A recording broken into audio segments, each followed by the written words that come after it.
자, 그러면 지금 제가 말로 설명했어요. 재무관리의 의의는 뭐다? 자금의 조달과 운행하는 의사결정이다. 이걸 이제 그림으로 설명해 보는데, 자, 그림으로 설명할 때 지금 제가 보여드린 게 뭐냐면 이제 회계학 가서 배우실 장부 중에 하나인데요. 회계학 이제 바로 다음 시간에 배울 장부 중에 하나인데, 우리는 장부가 나중에 이제 회계학 배우시면 재무제표라는 개념을 배울 거예요. 재무제표. 그러니까 이 재무와 관련된 여러 개의 표. 그걸 이제 재무제표라는 그 중에 한 표가 지금 제가 BS라고 쓴 표예요. 이 BS라고 쓴 표는 보통 어떻게 해석하냐면 대차 대조표 이렇게 해석합니다. 대차 대조표. 그래서 대차 대조표라는 말 참 어려운데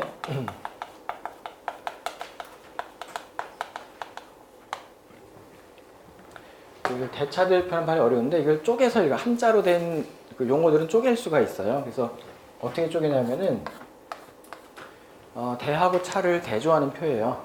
대하고 차를 대조하는 표, 대차 대조표 이렇게 부릅니다. 자, 그러면 이게 이제 장부인데 대차 대조표라는 장부인데 그 가운데를 반 잘랐어요. 반 자른 다음에 한쪽은 주로 이제 왼쪽은 차변 이렇게 표현하고 그 반대쪽은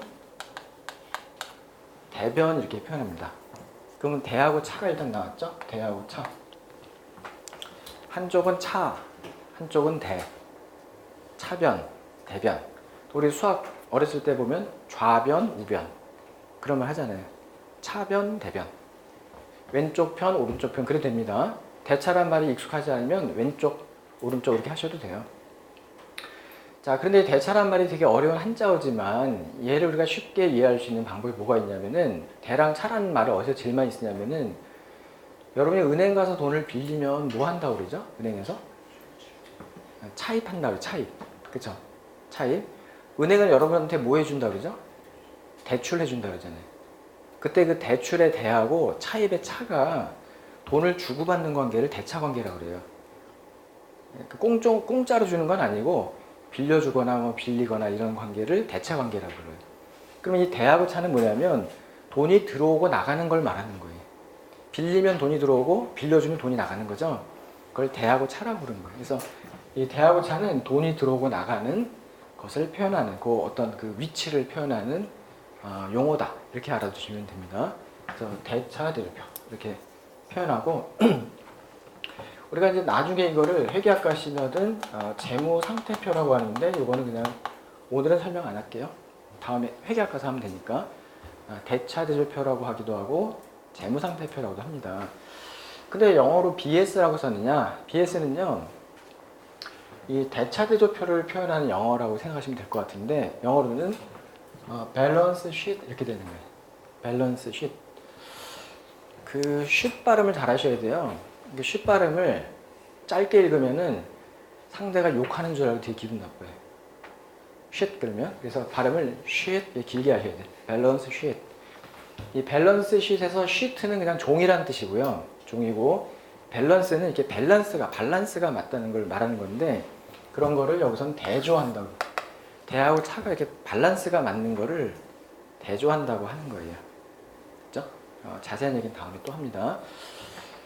자, 그러면 공간이 좀 부족하니까 필요하면 제가 다음에 다시 적어드리고 자, 대차대표는 무엇을 보여주는 자리냐면 대하고 차, 돈이 들어오고 나가는 거를 보여주는 장부인데 자, 우리는 돈이 들어오게 하는 사건이 뭐라고 했어요? 저 위에서 돈이 들어오는 사건 조달입니다. 조달 됐죠? 조달 제 수업 시간에 여러분이 막 그냥 일방적으로 들으려고 하지 마시고 중간에 막 손 들고 질문해도 되고 그쵸? 마음대로 답변하셔도 돼요. 틀려도 상관없고 좀 편안하게 하세요. 그래야 여러분이 머리가 풀려갖고 막 생각을 하거든요. 제가 막 녹음기처럼 제가 막 떠드는 거 여러분이 그냥 계속 일방적으로 들으시면 중간에 재미없어져요. 한번 딴 생각하면 놓쳐버리고 그러지 말고 저랑 대화하듯이 제가 뭐라고 하면 이렇게 한 번 얘기해 주시고 그러세요. 자, 그러면 조달과 관련된 의사결정을 여기다가 이제 표현하려고 하는데 대자리에다 표현하려고 하는데 자금의 조달은 어디서 하는 거냐면은 이제 자금이라고 써도 되고 자본이라고 써도 되거든요. 자본. 자금도 되고 자본도 되는데, 그럼 이 자본의 조달, 자금의 조달은 어디서 할 거냐 그러면은 자본시장이라는 데서 하려고 그래요.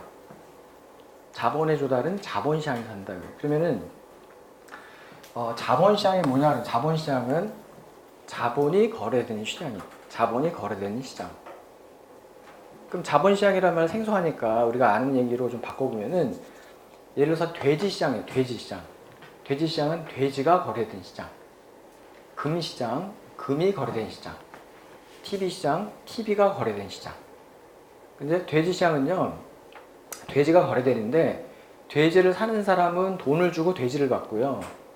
돼지를 파는 사람은 돼지를 주고 돈을 받아요. 그러니까 돼지가 거래되는 시장인데 그 매개가 돈이에요. 돼지가 움직이려면 그 반대편 돈이 움직여야 돼요. 금시장은 금을 살 사람은 돈을 주고 금을 받고, 금을 파는 사람은 금을 주고 돈을 받습니다. 그러니까 금이 왔다 갔다 하는데 그 대가로 돈이 왔다 갔다 해요. 금의 반대 방향으로 돈이 움직여요. 그렇죠? 자, 그러면은 TV 시장은 TV가 거래되는데, TV 사면서 돈이 나가고 TV 팔면서 돈이 들어와요. 그러면 자본시장은 자본을 팔면서 돈이 들어오고 자본을 사면서 돈이 나가는 건데, 돼지는 돼지란 실체가 있고요. 금은 금도 보이고 만질 수도 있고, TV도 보이는 실체가 있잖아요. 자본은 자본을 거래할 때 뭔가 있어야 된다고, 실체가. TV나 세탁, 돼지나 무슨 금처럼. 그럼 뭐가 있을까? 자본을 거래할 때도 뭔가 주고받는 실체가 있어야 돼요. 이게 뭐냐 그러면은, 혹시 아시는 분? 다 몰라도 돼요. 저는 이제 제로에서 온다고 가정한다고 그랬잖아요. 아무것도 모르고 온다고. 그냥 막 찍어보세요. 자본을 거래하려면 뭔가 매개체가 있어야 돼. 돼지 시장은 돼지가 매개체고, 금 시장은 금이고, TV 시장은 TV가 매개체예요. 자본 시장은 뭐가 매개체일까? 네, 지금 답이 나왔어요. 주식하고 채권을 위에다 쓸게요.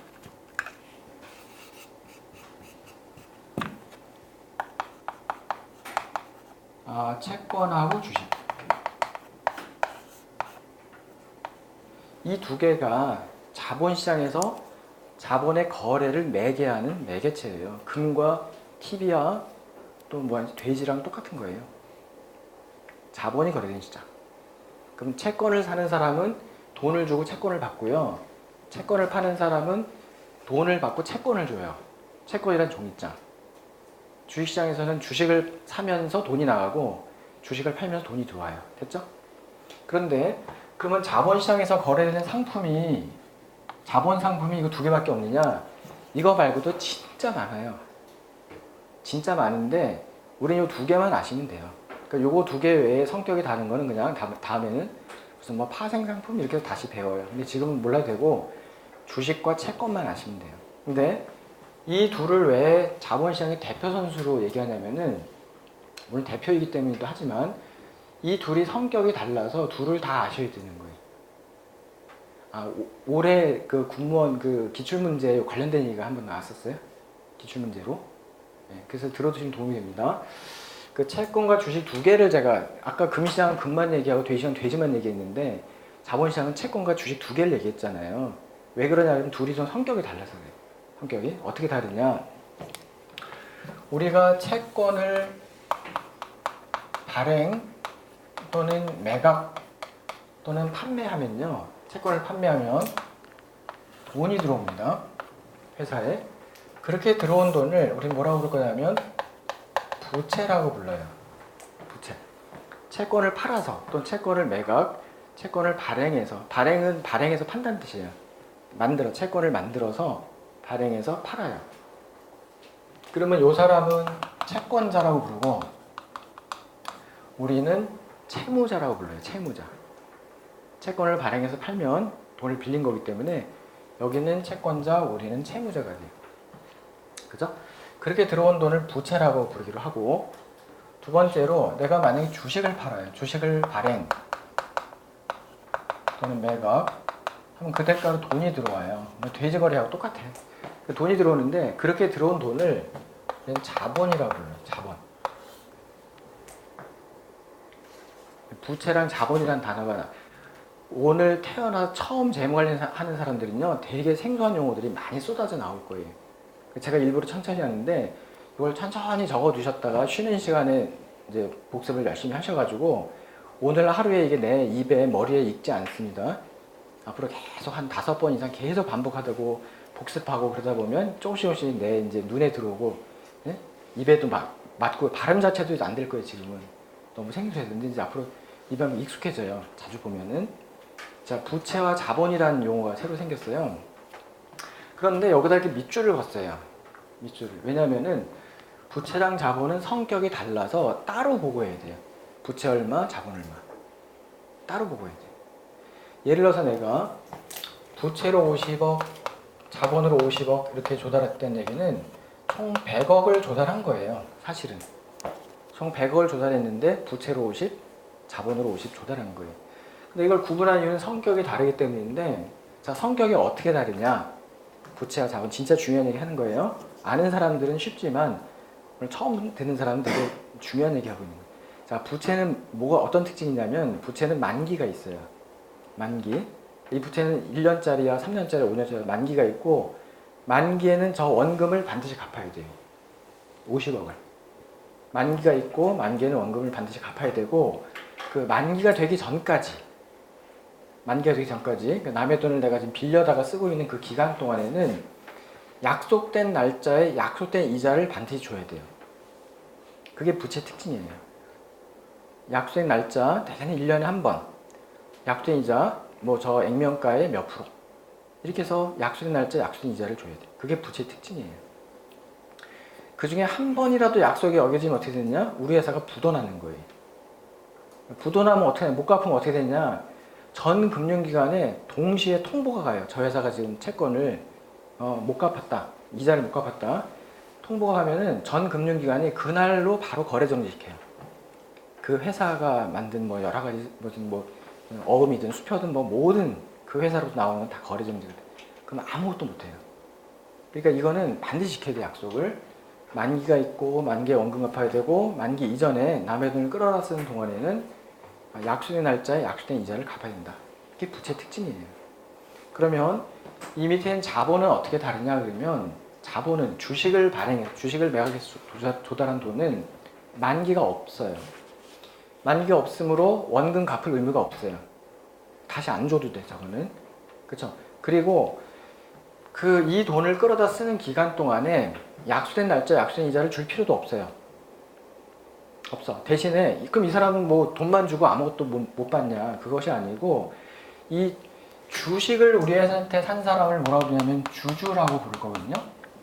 주주라고 부를 건데, 이 주주는 말이 좀 어렵고 그냥 주인 그러면 돼요. 회사 주인. 주식을 산 주인이에요. 주식을 갖고 있는 주인. 주주. 그러니까 이 사람은 우리 회사의 같은 멤버고 파트너고 주주이기 때문에 이 사람한테는 이자를 줄 의무가 없어요. 그러니까 아빠가 엄마 돈 빌려다 놓고 엄마가 아빠한테 이자 주고 그럴 일이 있습니까? 없죠? 같이 잘 벌면 되지, 열심히 해서. 그렇죠? 다시 말하면은 같은 주인이기 때문에 원금도 갚을 의무도 없고, 같은 가족입니다. 그 다음에 이자 갚을 의무도 없고요. 단 이익이 나면 이익은 이 사람도 같은 주인이기 때문에 이익을 나눠 가질 수 있어요. 그걸 뭐라고 하냐면 배당이라고 해요. 배당. 이익을 나눠 갖는 걸 배당이라는데, 배당은 아까 이자처럼 약속된 날짜, 약속된 금액 이런 게 아니고 그냥 이익 나면 그걸 나눠 갖는 거예요. 그러니까 매번 달라요. 없을 때도 있어. 뭐 살다 보면 이익 안 날 때도 있지 뭐, 그죠? 그러면 배당 없는 거예요. 이익 나면 그걸로 나눠 가지면 되는 거예요. 그죠? 성격이 다르기 때문에 구분해서 표현한다는 거예요. 그죠? 그러면 이제 생각해 보세요. 내가 이렇게 부채로 50억, 자본으로 50억, 총 100억을 조달했다는 얘기는, 왜 100억을 조달했냐는 대답이, 100억을 사용, 또 조기처럼 운용할 일이 있어서 우리가 조달했다고 생각하시면 돼요. 사용할 때가 있어서, 운용할 때가 있어서 이제 조달한 건데, 예를 들면 여러분 그 핸드폰에, 스마트폰에 문자가, 모르는 사람부터 문자가 와가지고 당신이 지금 신용등급이 1등급이다. 오늘 당장 5천만 원까지 쓸 수 있다라는 그죠? 그 권유 문자가 옵니다. 그런 거 쓰는 게 좋아요? 안 쓰는 게 좋아요? 어떻게 대답하기 좋으냐면, 쓸 데가 있으면 쓰는 게 좋고 쓸 데가 없으면 안 쓰는 게 좋은 거예요. 그죠? 이 회사가 이런 100억이라는 돈을 빌린 이유는, 조달한 이유는 쓸 데가 있기 때문이지, 쓸 데도 없는데 조달하면 그거는 바보 같은 일이에요. 왜 바보냐면은, 이렇게 조달한 거에 대해서는 다음에 깊게 배울 때 제가 말씀드리는데, 이렇게 조달한 거에 대해서는 반드시 대가를 줘야 돼요. 대가. 예외된 대가는 뭐였죠? 이자. 예외된 대가는 배당입니다. 그렇죠? 세상에 공짜 돈은 없어요. 근데 빌렸으면 반드시 대가가 나가야 되는데, 그 대가를 나중에 비용이라고 배워요. 비용. 대가가 있습니다. 그러므로 우리가 돈을 빌리는 순간 그때부터 비용이 발생해. 이걸 못 갚으면은 기업은 부도고, 그렇죠? 개인은 파산이에요. 신용불량. 그죠? 그렇기 때문에 우리가 이러한 그 자금을 조달한 이유는 쓸 곳이 있기 때문이다, 이렇게 이해하시면 됩니다. 근데 지금은 이제 조달, 사용, 운용, 사용 이렇게 얘기했는데, 더 여러분들 쉬울 수도 있는 말이 뭐냐면, 이게 투자라고 하시면 돼요. 투자. 그죠? 여기 하나 더 쓸게요. 공간 만들어서. 그러니까 이 돈을 투자나 사용이나 운용할 곳이 있으면 우리가 자금을 조달해도 됩니다. 항상 기억하실 건 뭐냐면은, 이 조달한 돈에 대해서는 반드시 뭐가 따른다? 대가, 비용이 있어요. 그죠? 그래서 이제 요거를 쓸 곳이 있을 때만 딱 쓸 만큼만 조달해야 돼. 쓸 만큼만. 여러분이 신용이 5천만 원께 쓸 수 있다고 해서 5천만 원 다 쓰지 마시고, 내가 50만 원만 필요하면 50만 원만 쓰는 거예요. 왜냐면 비용이 있기 때문에. 그래서 이 회사가 100억을 쓸 곳이 있어서 100억을 조달했다고 치고, 이렇게 투자한 내역, 사용한 내역을 앞으로 뭐라고 부를 거냐면은 자산이라고 불러요. 자산이라고 부르려고 합니다. 그럼 벌써 새로운 용어가 많이 나왔어요. 물론 아시는 분들은 너무나 쉽고 다 아는 얘기지만은 처음 본 분들이 있으니까. 벌써 채권, 주식, 채권자, 주주, 부채, 자본, 발행, 매각 뭐 얼마나 많은 용어가 나왔어요. 자, 투자한 내역을 자산이라 합니다. 근데 앞으로 우리가 부채, 자본, 자산이란 말이 너무 기니까, 한국말로 너무 기니까 이거를 약속된 알파벳으로 우리가 이제 사용하게 되는데, 부채를 뭐라고 약속할 거냐면은 B, 자본을 S, 자산을 V, 이렇게 약속하고 앞으로는 알파벳을 더 많이 씁니다. 자산부채 자본이라는 말 대신에 V하고 B하고 S라는 말을 씁니다. 자, 그럼 한번 생각해 보세요. 부채를 B라고 하는데 왜 B라고 할까? 부채라는 단어, 영어 단어에 B가 있는 단어가 있나요? B로 시작하는 거나 B가 들어가 있는 거? 우리가 이제 부채를 영어로 얘기할 때 빚이 있다 이럴 때 빚은 debt라고 그래요. debt. 근데 그 debt는 D로 시작하지만 안에 B가 들어가 있어요. 묵음으로. 그 다음에 liability라는 어려운 단어가 있어요. 의무 이런 거, liability. 근데 여기서 말하는 B는 본드를 말해요. 본드. 그러니까 채권을 뭐라고 하죠? 채권을 본드라고 그래. 본드. 채권을. 그래서 채권을 발행해 조달한 돈을 B 이렇게 하는 거예요. 그 다음에 이 자본을 S라고 하는데, 자본을 S로 시작하는 단어, 나중에 배우신 뭐 이쿼티도 있고 다양한 단어가 많지만, 지금은 주식을 발행해서 조달한 돈, 그런 의미로 주식을 영어로 뭐라고 해요? 스탁이나 쉐어라는 단어를 제일 많이 써요. 지금 일단 스탁만 소개할게요. 스탁. 그러니까 저기서 S라는 단어를 차용한 거예요. 그죠? 본드 발행하면 B, 스탁 발행하면 S 이렇게 하는 거예요. 그러면 우리가 자산은 영어로 뭐지? 자산은 asset이라는 단어가 있어요. asset. 그래서 무슨 회사 이름도 무슨 asset 이런 회사 많잖아요. 그런 회사가 이런 거 하는 회사예요. 그렇죠? 자, 그런데 자산을 A라고 안 하고 asset이라고 안 하고 V라고 하는데, 이 V가 뭐냐면은 value예요. value. 기업 가치를 말하는 거예요. 그래서 이게 지금 자산의 가치인데, 자산의 가치가 얼마나 100억이거든요. 100억. 자산 가치가 100억인데 그걸 기업 가치랑 같기 때문에 value라는 말을 씁니다. 자, 그런 다음에 우리가 이 100억을 조달한 이유는 100억을 쓸 곳이 있기 때문이다 이렇게 얘기했고요. 열심히 쓰는데 이 100억을 제일 쉬운 게, 그냥 가장 쉬운 사업으로 건물 100억짜리 하나 샀다고 칠게요. 제일 간단하게 100억을 갖고 건물 100억짜리 하나 샀어요. 그래갖고 열심히 이제 투자, 사용, 운영, 이 건물을 사용, 운영하는데, 그걸 통해서 돈을 이제 벌려고 이제 건물을 사서 열심히 사용하는 거예요. 그럼 건물 갖고 돈 버는 방법 제일 쉬운 게 뭐가 있어요? 그냥 임대 내주고, 그쵸? 임대료 받는 게 제일 간편하고. 제가 이제 요즘 젊은이들 꿈이 무슨 뭐 건물주 뭐 이런, 여러분도 그런지 모르겠지만, 그쵸? 건물주면 그냥 뭐 일도 안 하고 그냥 임대료만 따박따박 받고 그냥 살면 된다. 그렇게 생각하면 너무 젊은이답지 못하잖아요. 그쵸? 어찌됐건, 그렇게 건물을 통해서 돈을 버는 방법은 임대 내주고 돈 임차로 받아도 되고, 또는 내가 능력이 있으면 건물에서 사람 뽑아갖고, 그죠? 무슨 뭐 물건 만들어서 팔아도 돼. 그럼 그건 더 벌 수 있어, 사실은. 임대료는 정해져 있지만 물건은 잘 만들어 팔면 뭐 더 벌 수도 있지. 어쨌든 그렇게 해서 열심히 이걸 사용하는 거예요. 그쵸? 돈을 번다고 칠게요. 그래서 1년이 지났더니 얘가 가치가 10억이 증가했다고 칠게요. 만약 여러분이 건물 주고 건물을 100억에 샀는데 1년 만에 110억 만드는 방법이 뭐가 있을까? 건물을 1년 동안 열심히 사용해서 100억에 산 거를 110억짜리 가치 올리려면 뭐가 제일 쉬운 방법이 뭐가 있어요? 제일 쉬운 게 뭐냐면 임대료가 오르면 돼.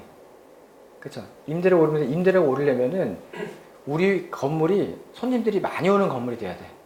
그쵸? 유동인구도 많고. 그쵸? 근데 그러려면 또 건물에 대한 어떤 뭐 어느 정도 약간 그 컨셉을 잡아갖고 뭔가를 해야 되겠지. 그죠? 건물을 잘 이렇게 특화시켜서 뭔가 해야 되겠지. 어쨌든 그런 걸 통해 갖고 이 건물의 수익성이 생겨서, 그러니까 손님들이 더 많이 오니까 가게들도 잘 되고, 가게들이 잘 되니까 임차료도 잘 되고, 그래가지고 이 건물이 좀 비싼 건물이 됐어. 1년 후에 10억이 늘었어. 자, 그러면 이 회사 가치가 또는 자산 가치가 110억이 되는 거예요. 이만큼 늘어났어요. 가치가. 중요한 건 뭐냐면 이렇게 해서 차변에서 10억의 가치가 늘어나면은 대변에도 똑같이 따라서 동시에 가치가 10억이 늘어요. 차변에서 10억이 늘면 대변도 10억이 함께 늘어. 그래서 요 얘기, 이게 왜 그런지 제가 설명할게요. 제가 이제 오늘 재무를 하고 다음 시간에 회계를 하는 이유가 뭐가 있냐면 서로 계속 보완 관계, 서로 재무 지식이 회계에도 쓰이고 회계 지식이 재무도 쓰이고 또 경영 지식이 재무도 쓰이고, 그래서 이제 서로 보완 관계라는 걸 제가 보여드리려고 하는 건데, 자, 저게 왜 여기가 10억이 증가하고 여기가 함께 10억이 증가하냐면은 우리가 다음에 회계에서 얘기하겠지만은 회계학의 아주 중요한 특징 중에 하나가 뭐가 있냐면은